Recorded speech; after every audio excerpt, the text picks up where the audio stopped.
Good afternoon and welcome to Austin. Today we are honored to hear from a very distinguished speaker who has a unique and valuable perspective on the national security issues that we face in our nation today. Admiral Bob Inman served in the U.S. Navy from November 1951 until July 1982, when he retired with the permanent rank of Admiral.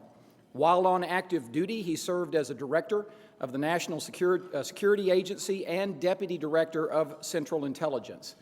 After his retirement from the Navy, he was Chairman and CEO of the Microelectronics and Computer Technology Corporation here in Austin for 4 years, and then Chairman, President, and CEO of Westmark Systems, a privately owned electronics industry holding company, for 3 years. Admiral Inman also served as chairman of the Federal Reserve Bank in Dallas from 1987 until 1990. A graduate of the University of Texas at Austin and the National War College, he is a tenured professor holding the Lyndon B. Johnson Centennial Chair in National Policy at the University of Texas at Austin. And he has twice served as interim dean of the LBJ School of Public Affairs. An investor in startup technology companies, Admiral Inman is a managing director of Jeff and Orr Ventures and Limestone Capital Advisors, and a member of the board of directors of several privately held companies. He serves as a trustee of the American Assembly and of the California Institute of Technology, and he is an elected fellow of the National Academy of Public Administration. Please join me in giving a warm Austin welcome to Admiral Bob Inman.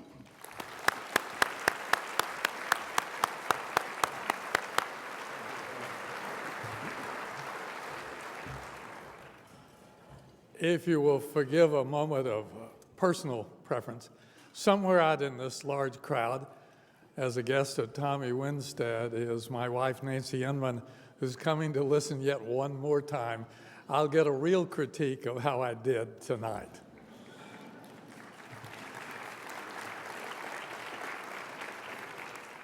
Mr. Chief Justice, many other distinguished guests.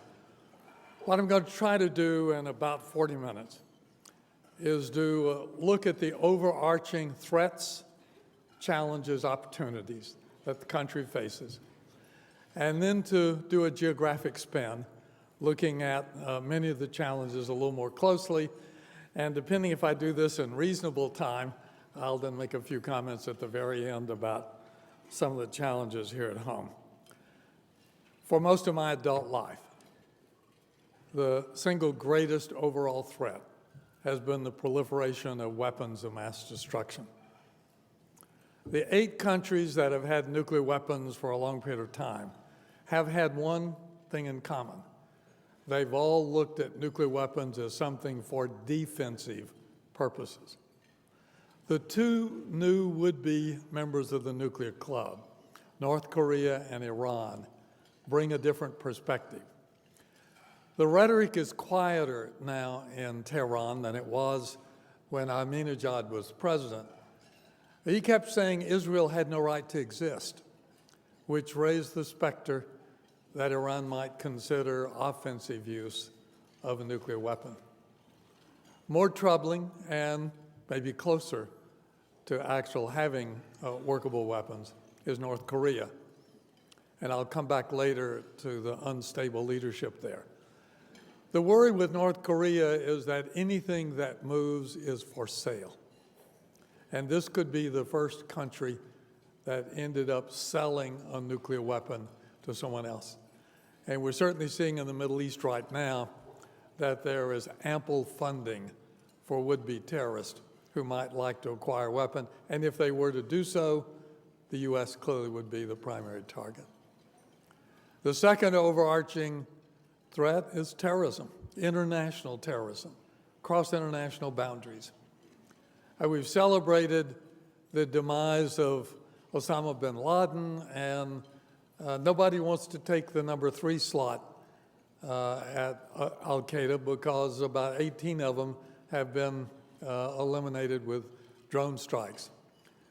The reality is that Al-Qaeda isn't capable of staging the kind of activity they did on 9/11. but in some ways it may be more dangerous for us because essentially it's almost like a franchise operation. What was Al-Qaeda in Iraq is now morphing into something much larger. The one that's aimed at the U.S. specifically is Al-Qaeda in the Arabian Peninsula, located in Yemen. They've spread across Africa, and we have good reason to be worried, even in some countries that are erstwhile sometimes friendly.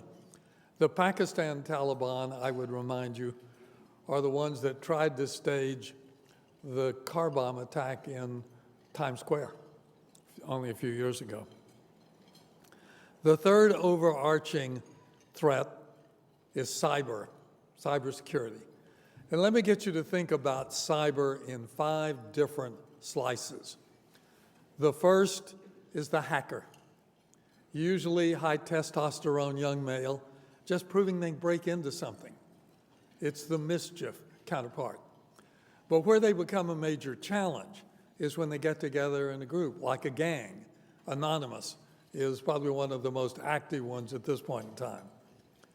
The second slice is the disaffected employee, out to hurt the company, the agency, and obviously the prime current candidate for worst of all of them is Edward Snowden. But he's not the only one who is a danger. Every company, every entity is at risk for a disaffected employee, gives away passwords, permits access to the database, to your IT system of those who would do you harm. Third slice is the criminal world. The mafia, other organized criminal organizations. They focus primarily on the financial institutions, and they are very effective, and every year they draw out very large sums of money. The fourth slice is the nation state. The most sophisticated are the Russians. The largest effort is by the Chinese.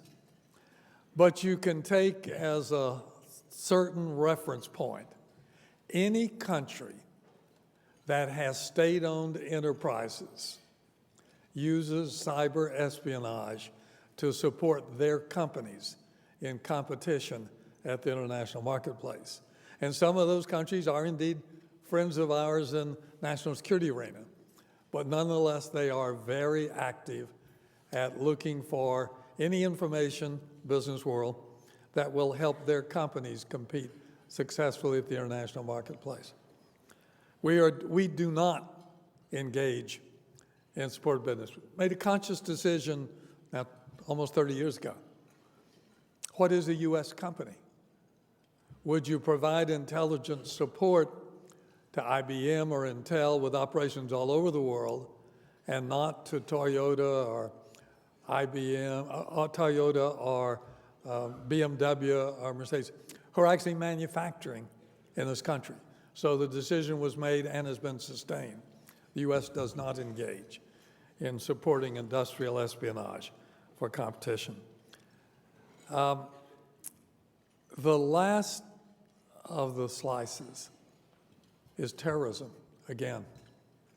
And I simply remind you, those who strap on the suicide vest or who drive the explosive-laden car or truck to decimate targets are most often from the poverty-stricken levels of their society. But the ones who organize it, plan it, fund it, are at least middle class, sometimes more. They're educated, they're computer literate, and they clearly have the capacity to think through how you would conduct cyber attacks. So when I see the evidence of probing the air control system or the electric grid, could be a nation state looking under hostile circumstances to give us great difficulty, but it could also be a terrorist activity.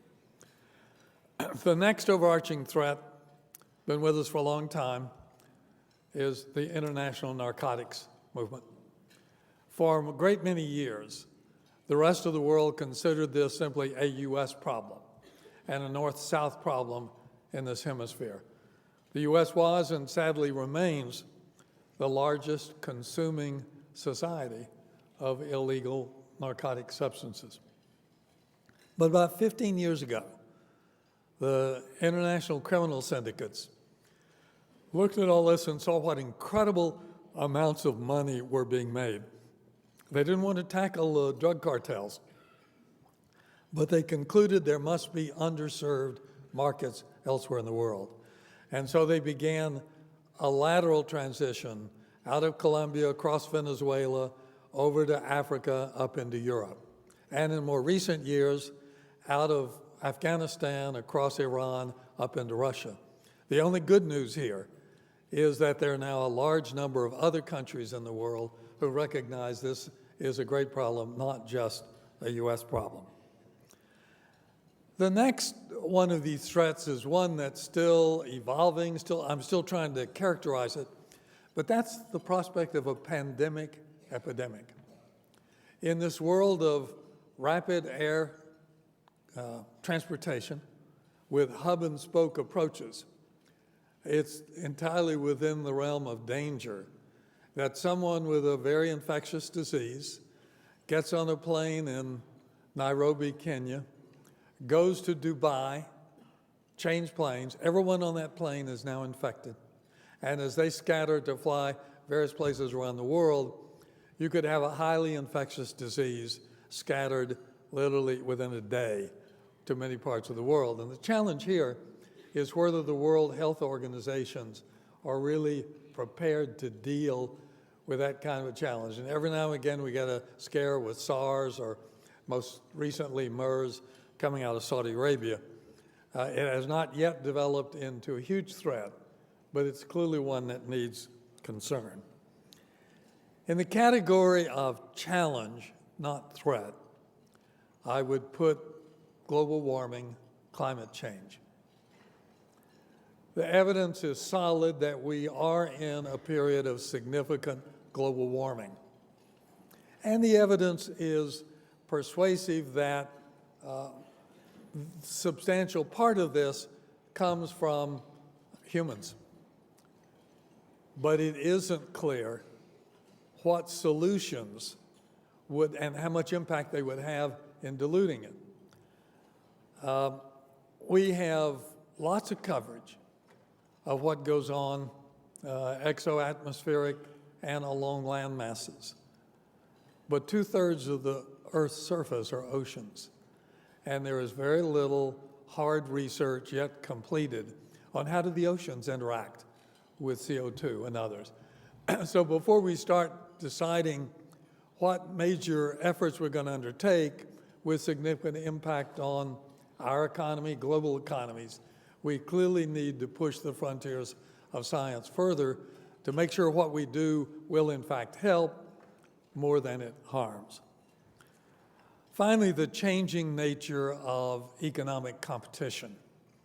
It really began with the creation of the European Union. And we, in fact, spurred the start of that right after World War II, when we helped set up the coal and steel community in Europe, unifying the steel-producing capabilities of France and Germany. The theory being, if they were integrated in coal and steel, they would not again fight one another. That steadily grew into common market, and now the European Union, which has expanded to 28 members. And 17, soon to be 18 of those, have a common currency. We followed with the North American Free Trade Agreement, just celebrating its 25th anniversary. You have out in Asia the Association of Southeast Asian Nations, which is maybe a little slightly older, but a very effective organization in accelerating trade. And you have in South America, Mercosur, Brazil, Argentina, Uruguay, Paraguay. In front of us, and then a lot of bilateral agreements, but in front of us are two huge new challenges. One is, can there be a linkage between the US and the European Union?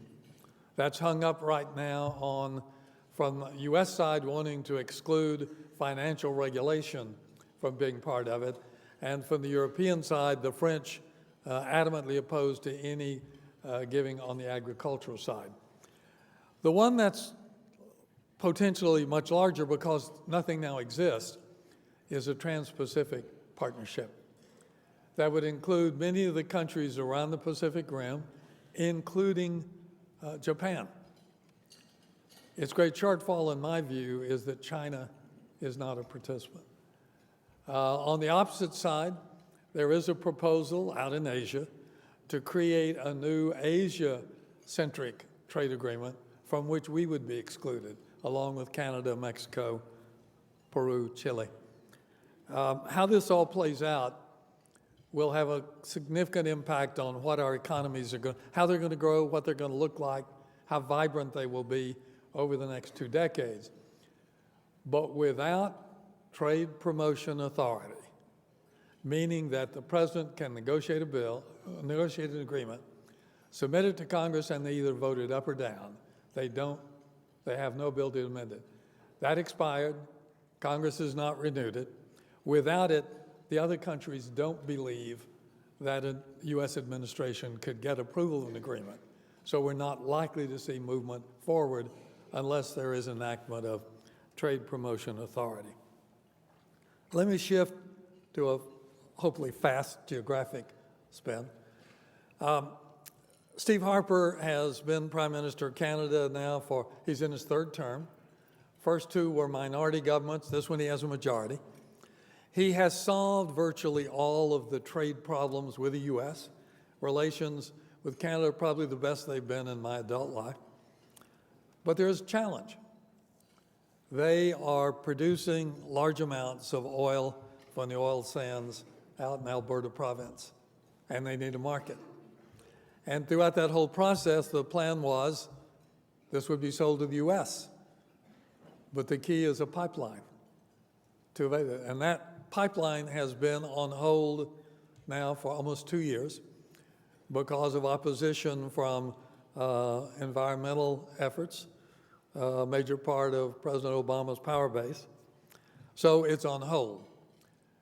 The Chinese offered 2 years ago to pay the total cost of building a pipeline through the Rockies out to the Pacific coast for a guaranteed 20-year supply. The odds are that Canadians are going to go ahead. They may even fund it themselves, so that they aren't entirely dependent on the U.S. deciding to do the Keystone pipeline. Now let me move why that really matters to me to the second part of a good news story, and that's to our south in Mexico, the other partner in NAFTA.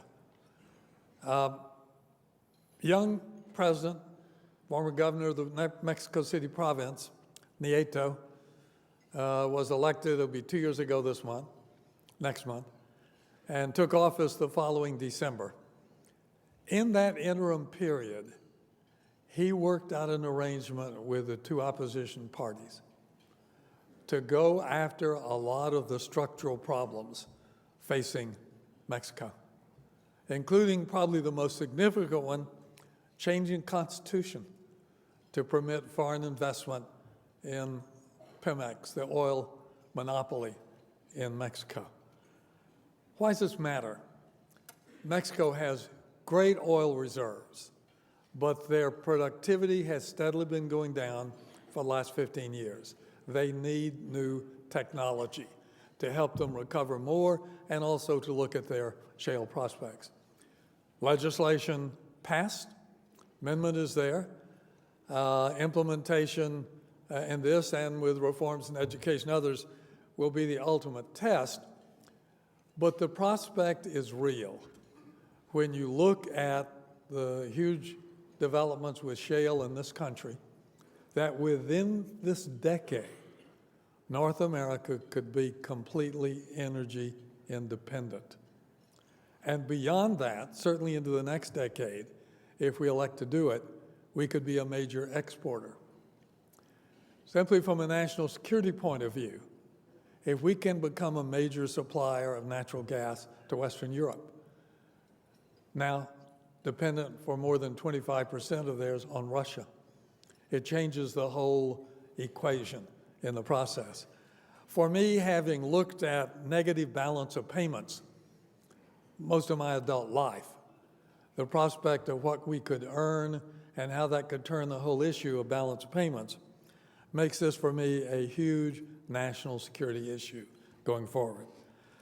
Looking for the South, Chile remains the best place to do business in the Southern Hemisphere.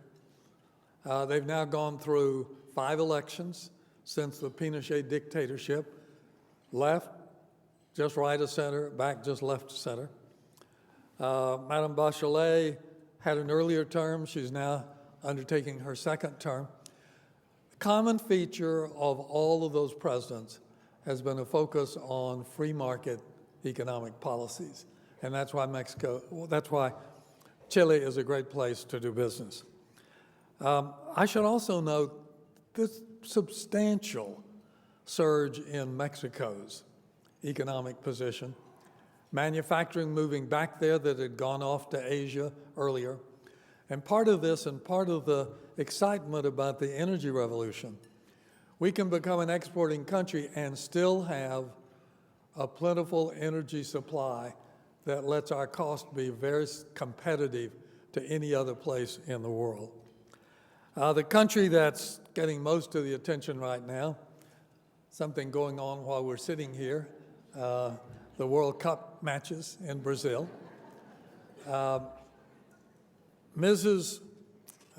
Rousseff has to face the electorate pretty soon. She did a very good job her first 2.5 years, and then the economy began to falter. Growth has fallen to less than 1% thus far this year. So she's in trouble.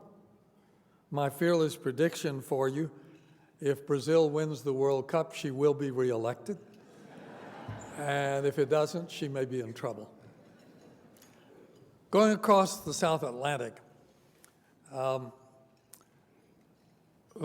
South African economy has been shaken by a series of strikes over the last year for precious minerals. Some of those strikes have been called off literally in the last 2 weeks. So whether this is a real turn and back to stability and in return production, too early to predict, but at least it's the first time in 1.5 years that things have looked promising. Mr. Zuma is about to get another term as president. He's been an effective leader, but corruption is pretty severe, and that clearly casts a shadow over what ought to be the most productive economy in Africa. And the other one, Nigeria, with both large population and great oil resources, is stumbling right now, both for the depth of corruption at many levels, but also for Boko Haram, a would-be Al-Qaeda, except their brutality may even exceed what we've seen from Al-Qaeda. And the latest bomb yesterday in a large shopping center in the capital, Abuja, with a very large number of casualties. And we still have the kidnapped young women, girls. This has gone on now for, 5 weeks with no visible effort. The military simply does not seem capable of going to try to find and rescue those young ladies, and they've not been willing to accept help from the outside that might make a difference. Going north of the Sahara, where the so-called Arab Spring began, was in Tunisia. They've gone through some rough times, but right now it's one of the more promising places. They've worked their way through Islamist state surge. They're back now toward looking at inclusive government. Got an election coming up pretty soon. But it could be the first example we see of one of the Arab countries that dabbled with going Islamist, which has made the decision instead to look for a much more broadly based government. That would certainly lead a surge in the economy.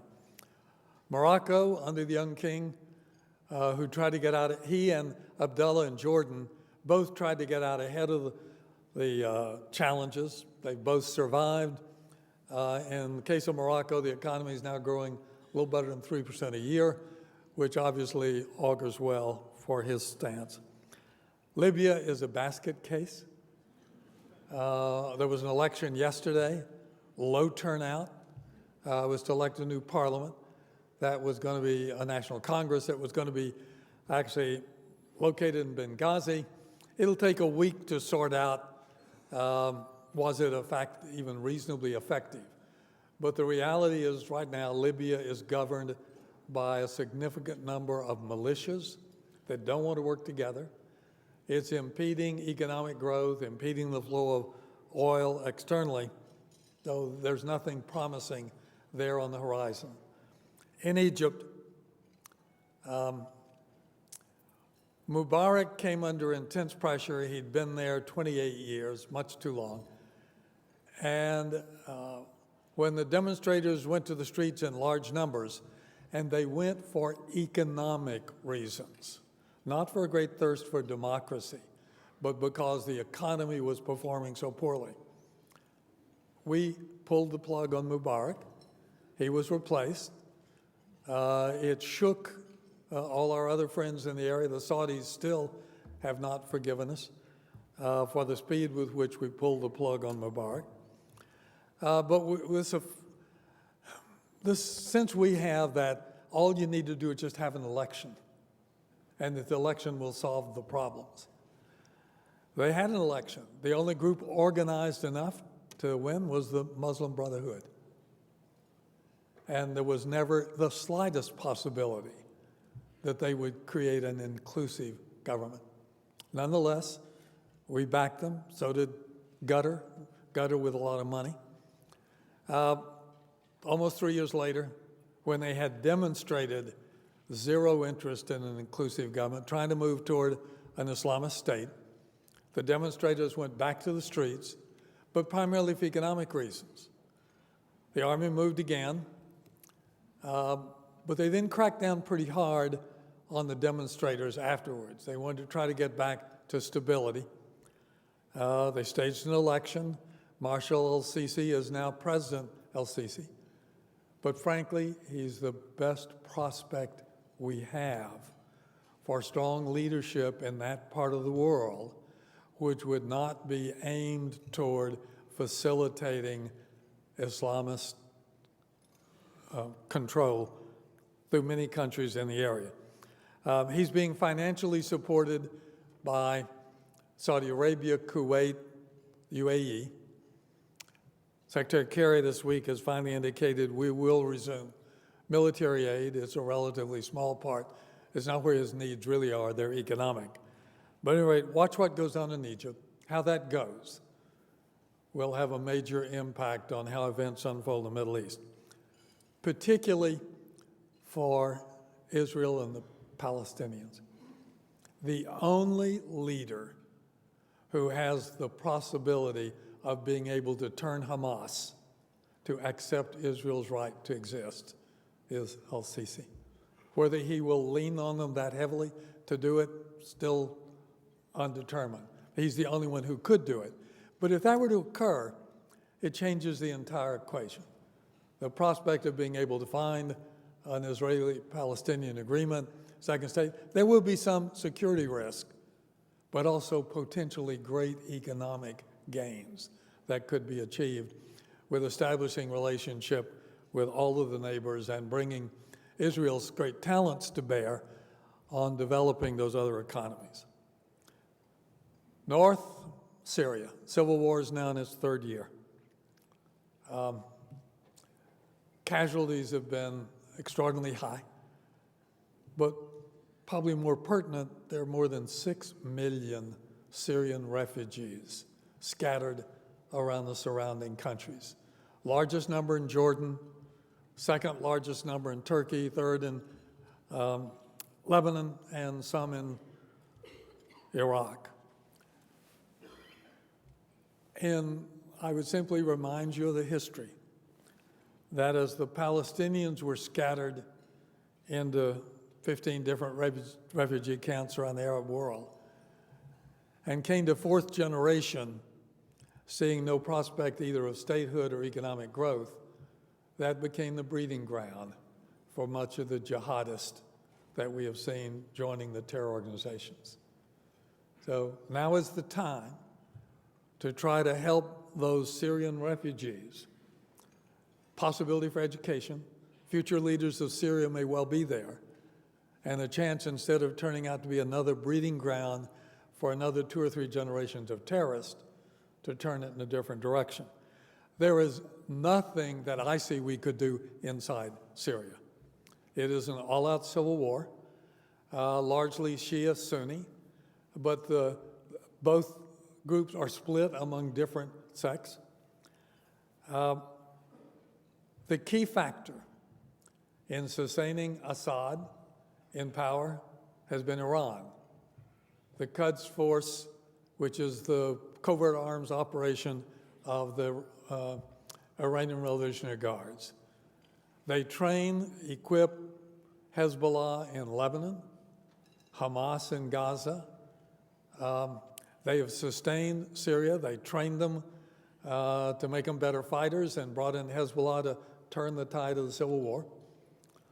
And they facilitated the constant flow of resupply across a very pliant Iraq in the process.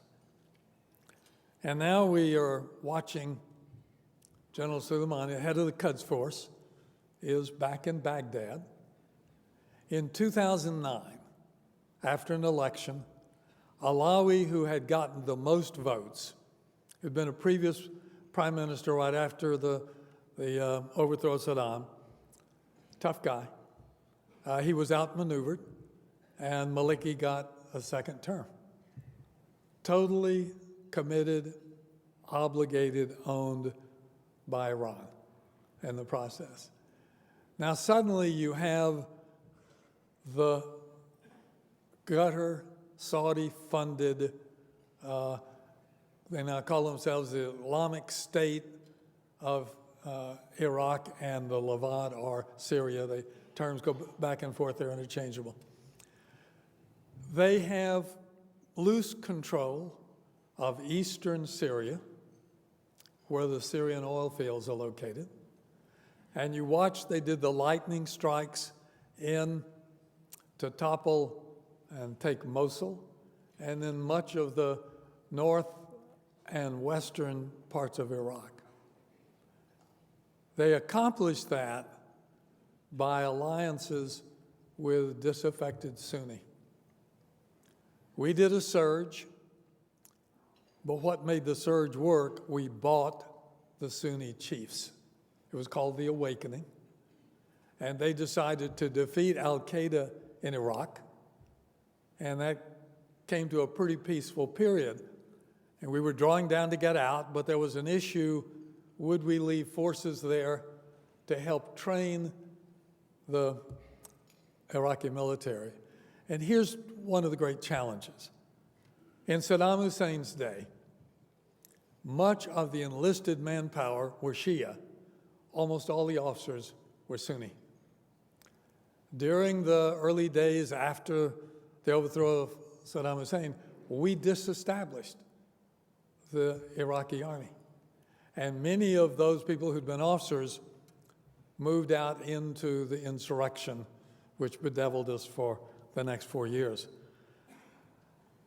We did entice some of that leadership back into the newly formed army.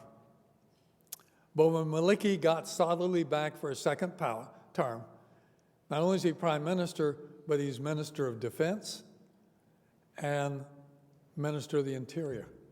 So he controls the police force and the military. And he steadily moved from office officers who were Sunni. So you've got a pretty large force that's very poorly led. That's now the issue before us. Can you, in fact, turn that around? We declined to leave forces because they wouldn't agree to a status of forces legally binding, voted by the parliament. They offered a diplomatic note to cover. we declined and withdrew. We've sent 300 people in on a diplomatic note at this point. Not exactly clear to me what they're going to do. We see the Syrians bombing the IQIL and some of their places. But the image that the U.S. would provide air strikes to support Iranian-directed troops sort of blows my mind after all we've been through in these recent years.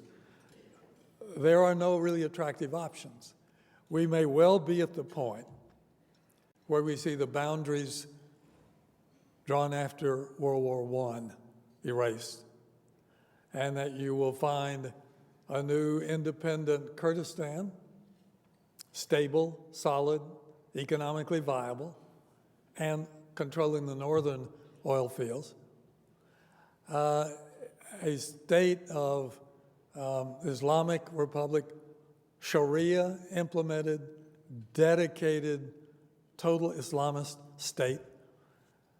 Eastern part of Syria, western and some of the northern part of Iraq, but with the Syrian oil fields. And then Shia-controlled Baghdad south with the southern oil fields. So each of the three potentially economically viable in the process. Whether they can peacefully get to that partition or whether we're going to see an all-out Shia-Sunni conflict, hard to say. But simply note who's standing on the sidelines directing. Iran is directing the Shia effort, and they see this new Islamist caliphate, which is Sunni, as a threat to their ability to maintain control over Syria and over Hezbollah in Lebanon.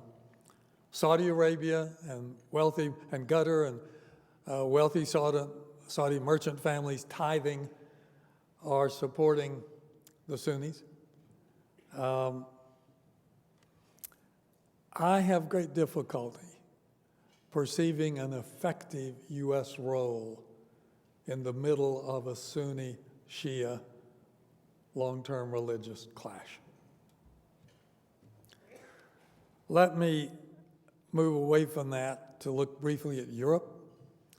We're going through a transition period in the European Union.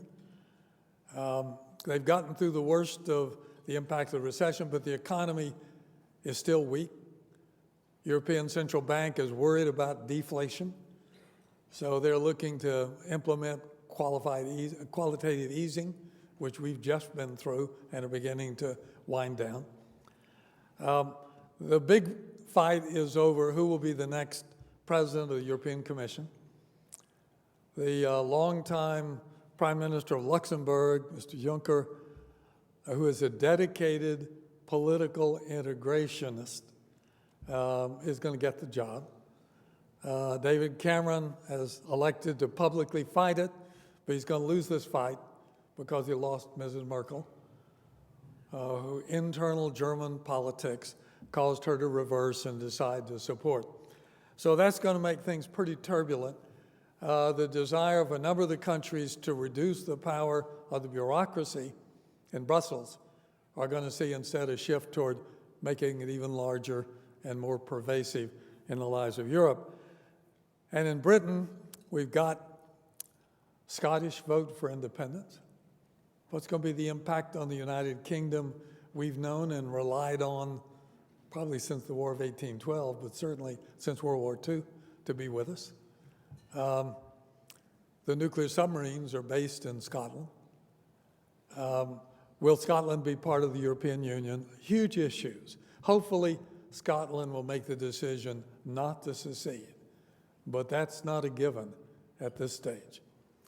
And Mr. Cameron committed that after the next general election, he would put a referendum in the UK about whether they should stay part of the European Union. Again, would be a huge impact if Britain were to withdraw in the process. Much of our attention has been focused in the last 3 months now almost on the Ukraine and on Russia. Crimea is now part of Russia, and it will not change. There's no negotiating prospect that Crimea would be returned to Ukraine. But there have been some positive steps since the election of the Chocolate King as the new president of the Ukraine. He's a billionaire, and about 40% of his money is earned in Russia. He knows how to do business in Russia. He's already had a couple of conversations with President Putin. That probably lay behind the decision yesterday of Putin suddenly to ask the Duma to withdraw the authority to send troops into the Ukraine. There was a phone conversation yesterday, Chancellor Merkel, President Hollande, President Putin, and President Poroshenko, trying to make this temporary ceasefire expand larger. The challenge is that much of the fighting in the eastern Ukraine is being led by Russian commandos who were there. Some of them were in the Crimea and moved on. So Russia does have the power to pull them out. Not yet clear that they're willing to do that, at least until they see a Ukraine that is substantially more complacent with their desires. Mr. Putin's got another 10 years. He doesn't like us. He blames us for Russia falling from being a superpower. He'd like to restore their superpower status. His economy is totally dependent on, at this point, on natural resources. Oil at its current prices helps sustain that, natural gas. But he's worried, particularly after the response in Western Europe, that they might look west for natural gas supplies. Russia and the Chinese have been talking for 10 years about a deal to build a pipeline from the Siberian gas fields down to China. But Russia wanted to own the pipeline. And they wanted a price for the gas, which Chinese were not willing to pay. We don't know the actual details of the agreement signed 3 weeks ago when Putin was in China. But the rumors I hear, it was a very good deal for China. Putin needed something to offset the image that they were going to lose the money they were earning in Western Europe along the way. So he got it. It's more perception than reality for income at this point. But that leads me out to Asia. South Korea Peninsula is unstable. You've got a vibrant economy in South Korea, pretty stable political leadership, but in the north, very unstable leadership. Third generation of Kim Il-sung's family. This young man was 28 when he took over 4 years ago. The general view was that he was sort of the figurehead and that his aunt and her husband were really governing behind the scenes. And that husband was the closest contact the Chinese had in the North Korean government. And suddenly, with almost no advance warning, the uncle was arrested, briefly tried, and executed. And 65 of the people who'd been reasonably close to him were also executed. And the aunt is in a hospital at this point in time. So it simply demonstrates to you brutality and uncertainty about where North Korea is going to go. Japan, new leader. Mr. Abe's been in office 18 months. He's got things reasonably back on track after 15 years of repeated recessions, deflation. He had 3 arrows. The first was monetary policy, push the Bank of Japan to print money, as we did during the 08 recession. Second arrow was fiscal policy. Major flow of funds, borrowed money, into infrastructure. Third arrow was to be aimed at improving the productivity over the long term of industry. This last week, he finally fired the third arrow. Mixed reception.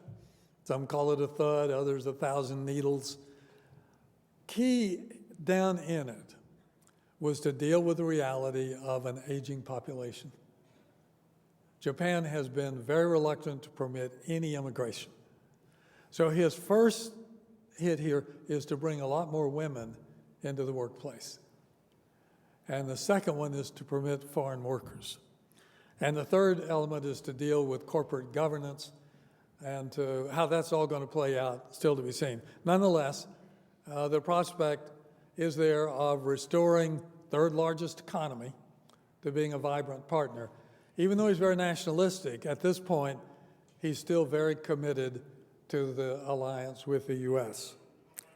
And that takes us finally to China. Probably the most interesting problem to watch. Deng Xiaoping is 1 year into a 10-year run. He recognized that the greatest threat to the party's control was corruption. And so he's gone after corruption in a very major way. The phrase was the tigers and the flies.